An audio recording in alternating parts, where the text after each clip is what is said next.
Welcome to Samba Samba. Enjoy the video. In this video, I will explain how to drive a Volvo XC40. First, ensure you have the key fob inside the car. Place it in the designated slot in the center console. Then, firmly press the brake pedal with your right foot. With your foot still on the brake, turn the start knob clockwise to power on the engine.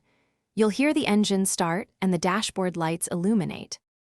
With the engine running, keep your foot firmly on the brake pedal. Now, move the gear selector to the D position for drive. You'll see the indicator light up on the dashboard. Before moving, remember to release the electronic parking brake. Simply press the parking brake button located near the gear selector. You are now ready to begin driving. To move forward, gently press the accelerator pedal with your right foot.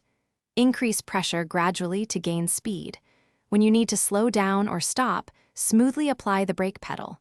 Always keep both hands on the steering wheel, maintaining a comfortable grip. Look ahead and use your mirrors to stay aware of your surroundings while driving. When you're ready to park, bring the Volvo XC40 to a complete stop. Shift the gear selector into the P position for park.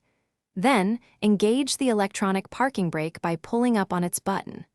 Finally, to turn off the engine, turn the start knob counterclockwise until the engine shuts down. Remove your key fob and you're all set. Thanks for watching. Consider subscribing if we helped you.